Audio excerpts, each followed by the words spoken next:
Bismillahirrahmanirrahim. Salamun qawlan min rabbir rahim.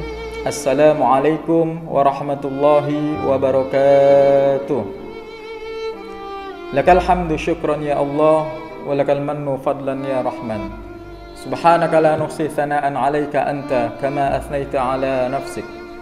Assalatu wassalamu ala Rasulillah Muhammad ibnillah, la haula wa la quwwata illa billahil aliyyil azim.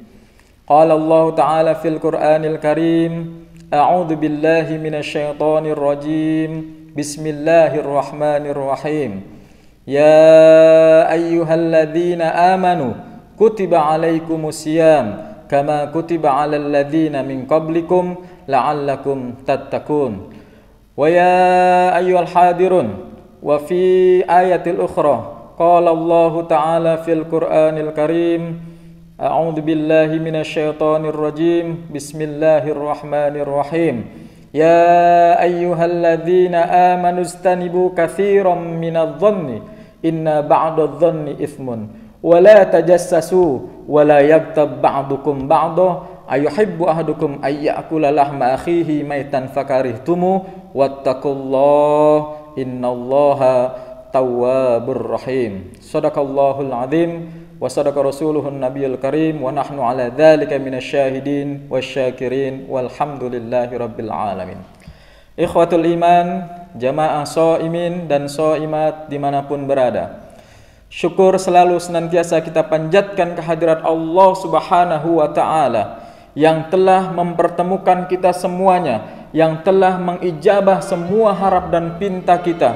Masih ingatkah kita setahun yang lalu di penghujung bulan Ramadan juga kita berdoa mengharap kepada Allah Subhanahu wa ta'ala untuk dipertemukan dengan Ramadan yang akan datang. Dan kini tiba saatnya kita telah berada di bulan yang kita berdoa setahun yang lalu.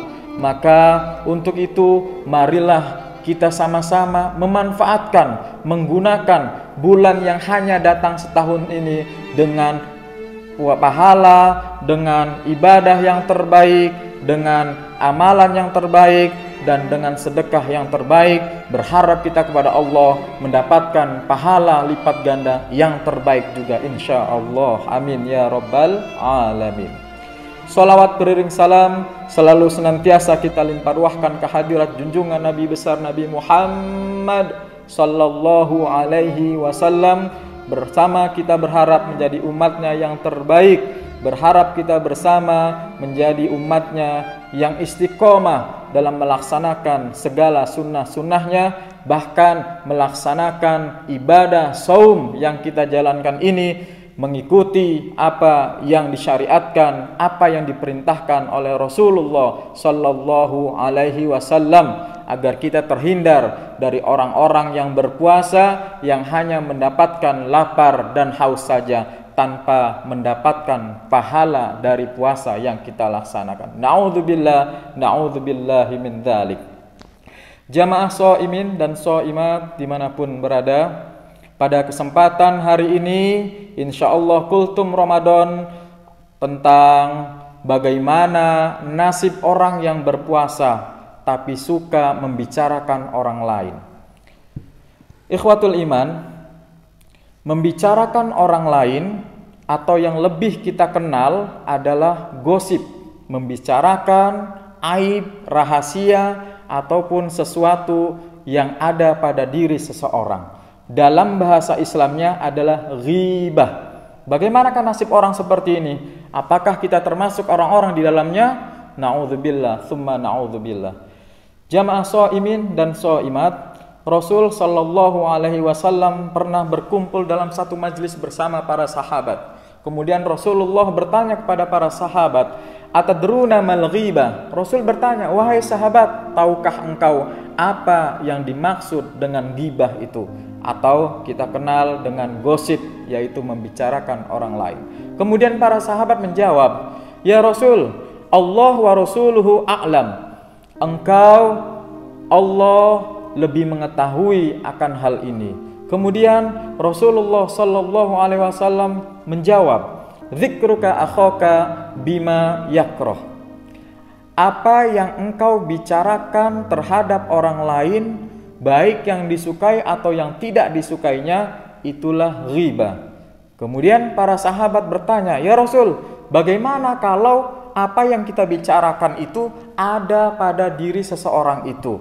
Artinya fakta, tidak dusta ataupun lain sebagainya. Kemudian Rasul menjawab, kalaulah apa yang kalian bicarakan itu adalah fakta dan ada pada diri seseorang, maka itulah yang dinamakan ghibah. Namun, jika tidak ada yang kalian bicarakan itu pada diri seseorang tersebut, maka itu adalah fitnah. Dari hadis ini kita bisa menyimpulkan bahwa kalaupun benar apa yang kita bicarakan tentang seseorang itu, maka itulah ghibah. Kalaupun itu tidak benar, kita termasuk orang-orang yang memfitnah seseorang dan dosanya itu lebih besar daripada pembunuhan. Na'udzubillah min dzalik. Jamaah shaimin dan shaimat dimanapun berada, berbicara tentang ghibah, membicarakan orang lain, bahkan Allah Subhanahu wa ta'ala menyampaikan kepada kita sebuah perintahnya, ijtanibu katsiran minadh-dhanni, dalam surat Al-Hujurat ayat 12, bahwa jauhilah semua prasangka terhadap seseorang.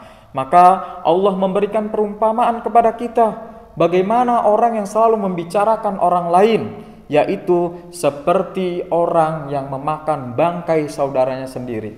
Bayangkan jamaah, kalau kita memakan bangkai ikan saja, memakai bangkai hewan lain sebagainya yang sudah mati, kita pun tidak mau, bahkan kita tidak berani untuk mendekatinya karena bau. Ini Allah memberikan perumpamaan kepada kita, layaknya kita memakan bangkai saudara kita sendiri bagi mereka yang selalu menjalankan ghibah atau membicarakan orang lain.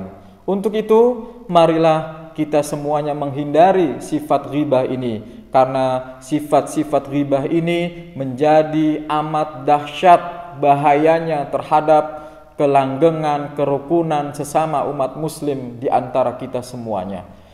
Apa saja yang menjadi bahaya adanya ghibah ataupun membicarakan orang lain? Yang pertama adalah memicu munculnya penyakit hati. Jamaah, kalau di dalam hati kita muncul rasa merasa diri paling hebat, paling baik, paling alim, paling rajin, maka kita sudah termasuk memiliki sifat dari syaitan itu sendiri. Bahwa satu di antara sifat dari syaitan adalah merasa diri lebih baik dari orang lain. Begitulah Allah Subhanahu wa ta'ala mencantumkan dalam Quran bahwa syaitan itu merasa lebih baik ketika Adam diciptakan. Maka ketika ada muncul kita membicarakan orang lain, kita membuka aib-aib orang lain, maka kita sudah termasuk orang-orang yang merasa diri lebih baik. Kemudian bahaya yang kedua apa? Bahaya yang kedua adalah mengakibatkan putusnya ukhuwah Islamiyah.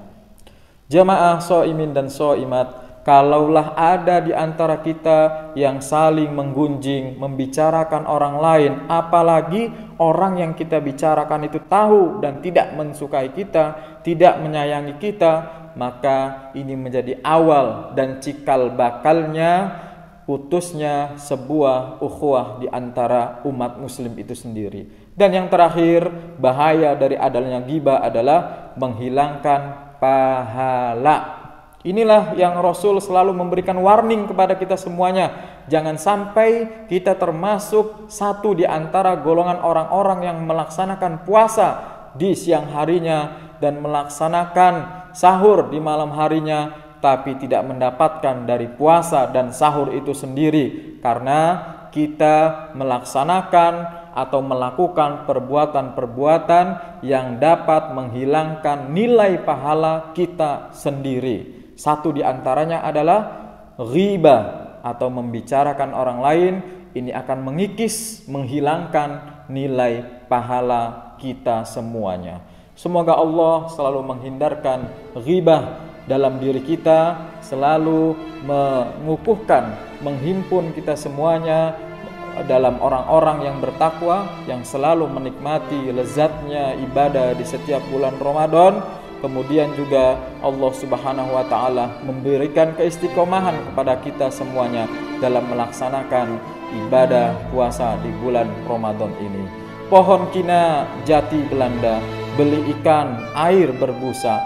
Walau corona terus melanda, jangan tinggalkan syariat ibadah puasa. Mohon maaf lahir dan batin. Wabillahi taufiq wal hidayah. Wassalamualaikum warahmatullahi wabarakatuh.